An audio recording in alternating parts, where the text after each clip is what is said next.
Bienvenido, doctor Lavagna, gracias por la visita. No, gracias por la invitación.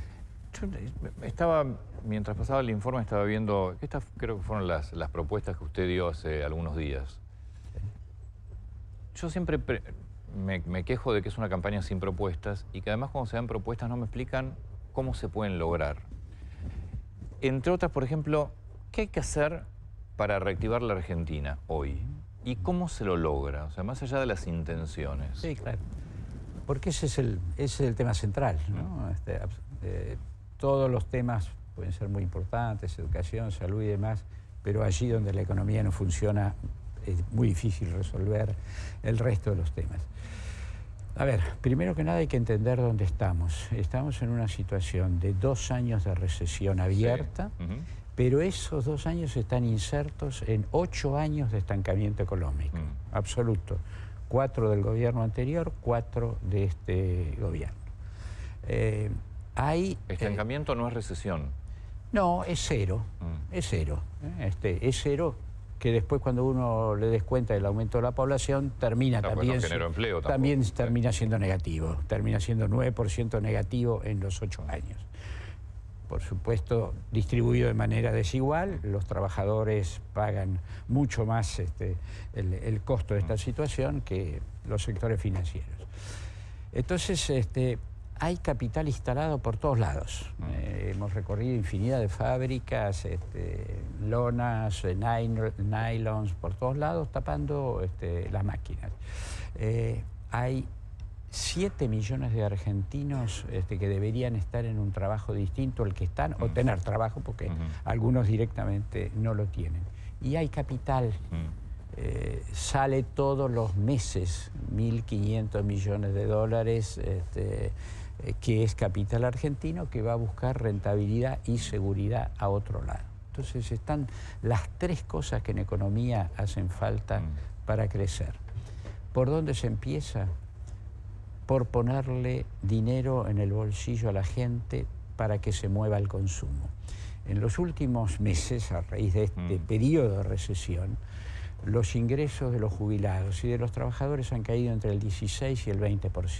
Bueno, sin hacer locuras, sin shocks. Sí, pero ¿de dónde saco el ahí dinero? Le digo, sin shock, etcétera, etcétera, hay que poner dinero en el bolsillo. Mecanismos diversos. Salario mínimo vital y móvil, que se lo empuja para arriba y termina empujando el resto de los salarios. Eliminación de las franjas más bajas, del impuesto a las ganancias que pagan los trabajadores. ¿Pero de dónde saca la empresa que no está produciendo, que no está vendiendo? Ahora déjeme los trabajadores. Para la clase media, una indexación de los créditos, no por variables financieras, sino por salarios. La devolución de parte del IVA cuando uno compra con tarjeta, cosa que existía y este gobierno eliminó. La eliminación del IVA a productos que todavía tienen 10.5 de IVA y son productos de la canasta familiar. Entonces, todas esas cosas ponen dinero en el bolsillo. Se da vuelta en el mismo momento y se ocupa del tema de la producción. Esto implica crédito de capital de trabajo, porque las pymes vieron destruido su capital de trabajo. Yo le digo, ¿por qué voy a producir si lo coloco al 63%? No, pero olvídese, eso es esta política, ¿no? Eso lo tiene que cambiar absolutamente todo. ¿Y cómo cambio? Todo. ¿Cómo lo cambio? Claro, ¿cómo bajo yo la tasa de interés? ¿Qué lo bajo? ¿Por decreto la tasa de interés? Pero usted pone la tasa de interés. Usted tiene que modificar hoy todos los precios de la economía. Tiene que subir el salario, tiene que subir el tipo de cambio, tiene que bajar la tasa de interés, tiene que bajar los impuestos. Ahí está el secreto, digo. Usted baja la tasa, ¿sí? Pero usted dice el dólar hay que subirlo. Sí, claro, bueno, por eso, porque es el conjunto. Pero lo que dijo Alberto Fernández. Es lo que dijo Alberto Fernández, le dijeron de todo. No dijo esto porque... Bueno, no me voy a poner a discutir. No, pero es tasas más bajas y el dólar que se vaya donde se tenga que ir. Miren, que se vaya donde se tiene que ir no necesariamente se tiene que ir demasiado lejos. La clave está si se va a ir a la especulación y entonces ahí sí se puede ir a cualquier lado, o si se va a ir a la producción. Pero ahí no está el problema de la inflación. No, al revés. ¿Con el dólar arriba? No, Cada vez no. que sube el dólar, los precios suben. No, pero eso es en los periodos de especulación. En los periodos de producción no necesariamente ocurre eso. Yo estoy hablando además sobre la base de la experiencia que el país tuvo en el 2002. Es decir, uno tiene que recomponer todos los precios de la economía. Tarea que, bueno, se hace... En el 2002 tenía deflación, no el 40%. 2002-2003 empezó a haber inflación 3%, 4%. ¿Usted cómo fue ministro? No, espere. El mes que me tocó asumir, la inflación era 10.4 mensual, la minorista, y 19.9 la mayorista. Todos los gurúes de la Citi auguraban hiperinflación. Bueno, se hicieron cosas que, como efectivamente todos los cambios que se hicieron fueron a la producción y no a la especulación, la tasa de inflación bajó al 3%, el primer año, el 4% el segundo. ¿Por qué no, digo, estas medidas que ustedes, o el cómo se hace que nos explica, por qué no lo hace el gobierno actual? Digo, a mí me cuesta pensar que sea una cuestión de capricho o de querer llevar a la Argentina a la situación en la que está hoy. ¿Y qué es ideología, falta de experiencia? ¿Qué es? A ver, yo no presupongo nunca malas intenciones. Sí. Entendemos que no quiere que le vaya bien. Todo el mundo quiere que las cosas salgan más o menos bien. Pero después juega la ideología, los intereses económicos, que son muy fuertes. A ver, este modelo tiene defensores muy poderosos. El mes pasado se ganó entre 13 y 20% en dólares en un mes. 20% en dólares en el mundo requiere 10 años. Como ustedes imaginan, hay mucho poder defendiendo esto. ¿Qué sectores? En 2 meses pasaste un dólar de 43.50 a 46.50. Bueno, ¿qué sectores? Sectores financieros en el sentido amplio. Esto es bancos, bolsas, compañías de seguros, fondos de inversión. Los que se mueven exclusivamente en el mundo financiero, ajeno al mundo de la producción. Es parecido, obviamente no es parecido en algunos, pero esta relación que usted hizo recién, que cuando lo cita Duhalde, usted estaba en Bruselas, ¿no? La inflación mensual fue del 10%, nosotros desde ya recordamos la tasa de inflación del 3-4%, 2003, 2004. Esa parte, ¿es parecida a este escenario? Pues desde ya el 2001-2002 no tiene nada que ver con esto, pero esas variables... A ver, hay muchos datos económicos que se parecen a la crisis del derrumbe de la convertibilidad con menor intensidad. Ahora estamos hablando de una caída de la producción del 5%, en aquel momento estábamos hablando de 22% acumulados en 4 años. Entonces, con menor intensidad, pero hay cosas parecidas. Lo que es totalmente distinto es el campo político. En aquel momento hubo 2 presidentes, Duhalde y Alfonsín, la Iglesia Católica, el resto de los credos, empresarios, sindicalistas, el diálogo argentino. Sí, hoy está todo dividido. Y eso hizo un sostén que a un gobierno que no tenía mayoría en el Congreso pudimos sacar casi todas las leyes importantes y urgentes muy rápidamente. Entonces, la economía hoy es más fácil, la política es mucho más difícil. ¿Por qué cree que la sociedad se polarizó tanto y no busca una tercera opción? Pues yo, además lo digo abiertamente y lo dije abiertamente, yo creo que necesitamos terceras opciones. A ver, cuando uno mira las encuestas, por lo que las encuestas puedan valer, aparece que el 40% de la población se manifiesta en el sentido de que no le gustaría votar por ninguno de los dos. Algunos incluso son más duros, decididamente no quieren. Como el otro día decía una revista, entre lo malo y lo peor no quieren elegir. Esa es la demanda. La oferta política es otra historia. La oferta política está muy condicionada, nosotros estamos fuertemente condicionados por el juego mediático y de poder que hay a favor de esta polarización. O sea, los medios no permiten que ustedes levanten, dicen. Mantenernos en carrera y llegar a las PASO, bueno, ha sido una tarea no menor. Fue permanente el intento de que esta tercera alternativa no existiera. Bueno, pero la demanda... parte de la política, más allá de los medios, la política ayudó a que no exista. Sí, claro, también. Porque la verdad que dentro de la alternativa federal cada uno miró para su lado. También, sí, pasó lo que yo dije que iba a pasar. Estaban todos en otra cosa. Salvo Juan Manuel Urtubey, que finalmente fue también coherente y hoy es parte... A Urtubey le ofrecieron inclusive ser el vice de Macri también. 2 veces, efectivamente, y no aceptó, lo cual, bueno, habla muy bien de él y de su coherencia. Por eso estamos juntos. Ahora, Lavagna, y más, obviamente la economía es muy importante. Ahora, tenemos problemas enormes de educación, de seguridad, ni hablar. A ver, en educación, nosotros hace ya por lo menos 5 meses planteamos un tema muy fundamental: recuperar la educación para la nación. Ustedes se acuerdan que la educación fue repartida en las provincias en los años 90. Exacto. Los resultados han sido pésimos. Entonces lo que nosotros decimos es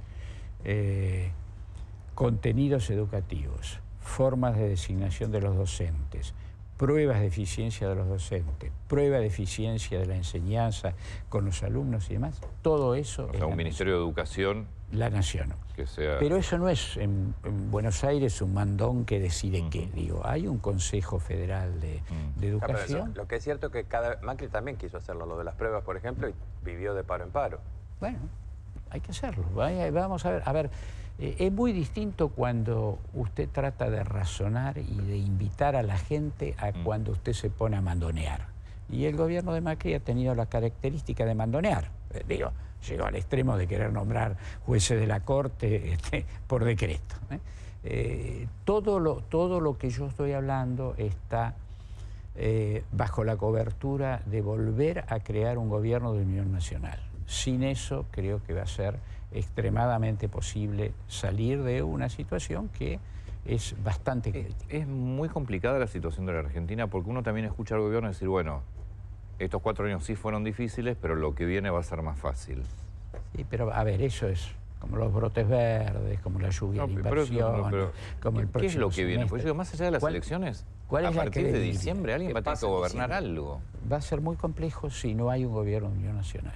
Si el que viene, cualquiera sea él, cree que tiene todo el poder y para siempre, vamos a tener problemas graves Macri en términos de 2 años. En un momento él plantea, si a mí me reeligen, dice, yo acelero, voy a hacer lo mismo, pero más rápido. Es terrible. A ver, ¿Qué consecuencia sería? Vamos a traducirlo. ¿Qué es lo mismo pero más rápido? ¿Qué es? Voy a bajar el salario más rápido, voy a subir las tarifas más rápido, voy a subir la tasa de interés más rápido. Sí. Eso. ¿Está diciendo eso? Él está planteando, me parece que está planteando, voy a hacer la reforma que no hice. ¿Pero cómo va a ser? Es decir, reforma, por ejemplo, ¿hace falta una reforma laboral en la Argentina? Sí, pero depende cómo. El cómo es... El contenido. ¿Para qué? Seguro. No, pero el objetivo final, ¿para qué uno hace una reforma laboral? Me parece que en el gobierno se creen que la reforma laboral es para bajarle los costos y subirle las ganancias a las empresas. Tal como yo la veo y como de nuestro lado la vemos, es para mejorar la productividad y la competitividad de la economía argentina, para que las empresas ganen más y para que se creen muchas fuentes de trabajo. Y para blanquear. Ejemplo. Provincia de Neuquén con Pereira. Después se metió el gobierno nacional porque la cosa Pereira salió son los petroleros. Sí, son los petroleros. Sí. Hicieron una flexibilización importante. Crearon 20.000 puestos de trabajo. Bueno, eso es lo que uno busca. No hacer una reforma para que alguien pueda echar sin pagar o pagando menos. Pero usted acaba de decir, la reforma y que yo me imagino que ahí falta también la parte del blanqueo laboral, ¿no? Pero que sí, va junto con eso. Pero usted acaba de decir que una reforma para, por ejemplo, para que las empresas ganen más. Sí. ¿No habrá que hacer una reforma tributaria también? Porque la verdad que también hay 50% de impuestos. También, por eso le dije que junto con el consumo, inmediatamente hay que atender el otro lado con una baja de impuestos, efectivamente. ¿Por qué? Una más para terminar eso. ¿Y cómo hace con la caja del Estado? Porque usted deja de ganar. Bien. Usted termina ganando mucho más. Mire lo que pasa en este momento. Vino la gente del fondo, estuvo reunida conmigo y también con Juan Manuel juntos la segunda vez. estaban asombrados porque cae la recaudación. ¿Pero de qué se pueden asombrar? La recaudación cae porque cae la producción, cae el empleo, se despidieron 300.000 personas en blanco. Es lógico que caiga. Entonces, ¿qué es lo que ellos plantean frente a esto? Bueno, el año que viene hay que hacer otro ajuste, igual al que se hizo el año pasado. Eso plantea el fondo. Sí, claro. Y el gobierno lo acepta eso. ¿Ustedes se imaginan posible una nueva caída de 16% del salario real de los trabajadores? ¿Pero qué margen de maniobra tiene un gobierno atado al Fondo Monetario? Todo depende. ¿Qué margen de maniobra te queda? A ver, frente al fondo hay dos posibilidades.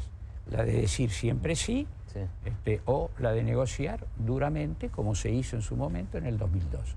Negociar. A ver, ni el bombo... Las condiciones Escúcheme. en el 2002 estábamos en default. Escúcheme, ni el bombo, ni el decir siempre sí donde firmo. Esto es así. Es una cuestión de... Todos los países negocian y los que no negocian les va mal. En el mundo hoy, dos de los países que están bajo control del fondo son Grecia y Portugal. Grecia firma lo que le pidan. Han pasado 10 años de la crisis y está peor que cuando empezó. Tiene más deuda, el Producto Bruto es 20% más chico y se le fue lo mejor de su población, la más instruida. Portugal lo hizo 2 años, después abandonó el programa y lanzó un programa de producción. Doctor, ¿cómo desarma la ahora bomba del ELIC? Que tal vez para la gente no es tan directa porque es de los bancos, pero en definitiva está. Sí, pero mire, ¿se acuerda que en el 2002 había 15 monedas? Sí, me acuerdo perfectamente. Patacones, Y eso se fue desarmando. Cuando la economía empieza a producir, uno de los efectos primeros es que la demanda de dinero aumenta. Queremos tener más plata. No nos asusta tener pesos porque lo necesitamos para las transacciones, porque hay más actividad. Al haber más demanda, el Banco Central tiene la posibilidad de devolver las LELIQ, en este caso, sin problemas. Y ir desarmándolo gradualmente. No es un tema grave. Lo grave es que no se haga nada. ¿Ustedes saben cuál es el pronóstico del fondo sobre las LELIQ dentro de 2 años? Multiplicado por 3, de 1 billón a 3 billones. Vamos a suponer que Lavagna lo eligen presidente. Usted llega a la presidencia 10 de diciembre. Se encuentra un país difícil. Obviamente, por lo que está diciendo, el planteo inicial es todo sobre lo económico para después ocuparse del resto. ¿Qué hace? Yo voy de vuelta. Yo, empresario, tasa de 63%, ¿por qué le voy a hacer caso a Lavagna? ¿Por qué voy a ir a producir si lo que gano acá... Es que no va a tener más la tasa del 63%, bueno, olvídese, eso no los bancos que tienen las LELIQ a 63%, usted se la baja, se van a dar vuelta y dice, ¿sabe qué? Me voy al dólar. No, porque usted tiene otros instrumentos como decirle, mire, esto despacito, lo vamos a ir desarmando en el término Pero yo de digo para entenderlo, un año. porque... Hay que desarmarlo despacito en el término de un año. Ahora, o sea que bajar la tasa no es una catástrofe. No, ¿sabe lo que pasa? Si usted le va a decir que sí a todo lo que pide el fondo, y le va a decir que sí a todo lo que piden los banqueros, y le va a decir que sí a todo lo que piden los fondos externos de inversión, olvídese, este partido está perdido. Como lo ha perdido Macri. No, bueno, pero está bueno entender que si uno baja la tasa no es una catástrofe. No, en el marco de una política totalmente distinta. Usted no puede bajar solo la tasa y dejar todo lo demás. ¿Qué otra cosa implicaría bajar la tasa? Tiene que modificar el dólar, tiene que modificar los salarios, tiene que modificar el conjunto de los precios de la economía. Pero para algunos para arriba, otros para abajo. ¿La gente cómo lo sentiría? El impositivo para abajo. El impositivo para abajo. Porque de lo que se trata es que se ponga en marcha lo que existe.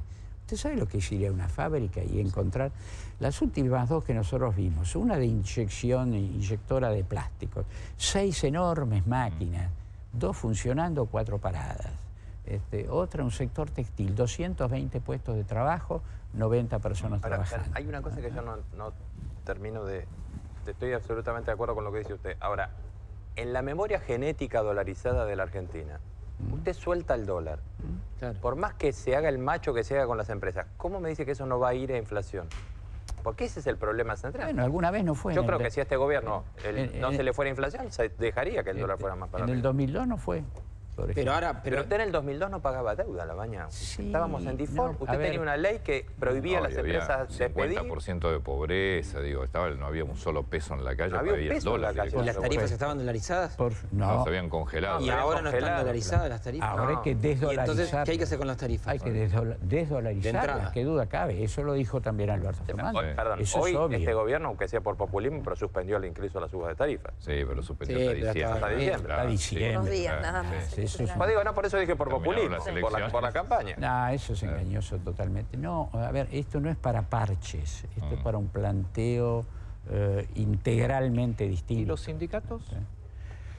Los sindicatos, mire, los sindicatos primero son muy realistas. Han perdido 300.000 puestos de trabajo. En consecuencia, saben que su margen de maniobra es menor. Hay sindicatos que entienden perfectamente el tema de la necesidad de mejorar Sí, bueno, de hecho hay sindicatos que lo acompañan a usted. Acompañan, sí. claro, de mejorar la productividad. Lo único que ponen como contrapartida, y tienen razón, es qué ganamos en términos de creación de puestos de trabajo. Si no creamos puestos de trabajo, no sirve. Entonces, hay que sentarlos a todos en una mesa con poder, con poder político claro, fruto de una unión nacional. Unión nacional no es unanimidad, no confundir. Y hay que hacer cosas, cuando decidimos abrir los bancos en el año 2002, que no fue una medida estrictamente técnica, pero generó un efecto confianza que fue lo que cambió todo lo que siguió, todo. Doctor, lo llevo a lo que va a pasar el domingo un poco, pero en función de lo que hemos hablado en las últimas horas, el debate por el sistema, del conteo de votos y todo esto, este manto de dudas que se ha puesto en algún sector sobre cómo se va a llevar adelante esto. ¿Qué opina? Mire, en esto hay que tratar de evitar una politización inútil y mirar los hechos objetivos. ¿Cuál es el hecho objetivo que existe al día de hoy? La Cámara Electoral y el Gobierno habían decidido y anunciado que el software se entregaba hace 30 días atrás. Todavía no se entregó y estamos a, 24, 48 horas del comicio. Entonces, ese es un dato objetivo. Acá no hay politización, por lo menos de mi parte, en nada. ¿Por qué no lo entregaron? Ahora ayer citan para entregarlo, hacen un PowerPoint donde explican que no lo van a entregar. ¿No se entregó el software al final? A los partidos no se entregó a la dirección, entiendo. Sí. No, La dirección electoral, sí. tampoco se entregó una parte con la excusa de que la empresa lo ha alquilado, lo tiene, el código base creo que se llama, lo tiene alquilado, no le pertenece y que en consecuencia no lo puede entregar. ¿Pero ustedes van a creer en el resultado así? Bueno, esta es la dificultad que hay. Ojalá no pase nada, pero ojalá no pase nada. Objetivamente ahí han cometido un error extremadamente grave. Algunas preguntas de nuestros televidentes. Sí, la verdad que muchas de las preguntas ya las hicieron ustedes en la mesa, ¿no? Pero, a ver, alguna.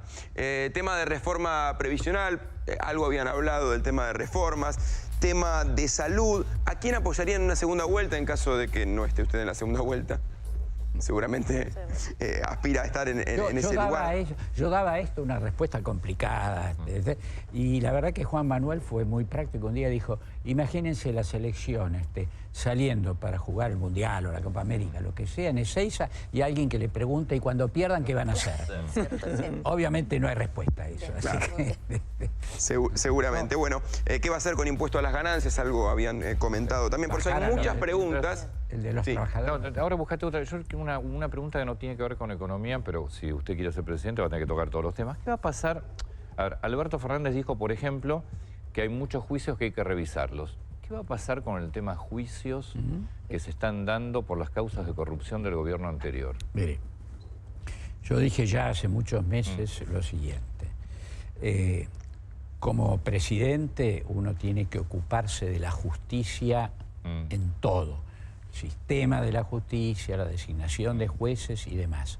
Uno no tiene que ocuparse de juicios individuales contra nadie, contra Juan o contra Pedro, contra nadie. Mire, cada uno de estos juicios tiene por lo menos 20 personas de alto nivel de la justicia, porque el juez, la Cámara de Casación, la Corte, los fiscales, que en muchos casos hay 2 o 3, si nosotros pensamos que en 20 personas no hay nadie que sea capaz de honestamente conducir un proceso, y bueno... Sí. Igual yo creo que lo que sigue es, y bueno, cambiamos la justicia, yo creo que sí que hay que cambiarla. Igual vamos a recordar que gran parte de estos juicios se inicia, a ver, si tienen un origen, en todo caso, su renuncia también, como ministro de Economía. Sí, porque uno que tiene fue a los sobreprecios. Porque uno tiene que... Pero, para empezar. Y sobreprecios de obra pública. Porque uno tiene que hacer lo que debe hacer. ¿Y ahí Alberto Fernández no sabía de todo eso? No sé, pregúntenle a él, qué sé yo. Yo dije lo que tenía que decir y bueno... Un poquito tiempo después, obviamente me pidieron la renuncia, pero no puede ser que individualmente querramos meternos en los juicios. Digo, el Poder Judicial no es un apéndice, es el tercer poder del Estado. Poder de gobierno. Entonces empecemos por reconocer que es el tercer poder del Estado y tratemos de no meternos. Después que hay fallas, y sí, hay fallas en todos los poderes del Estado, si no, no estaríamos como estamos. Gracias por la visita, doctor, muy atento. Gracias a usted.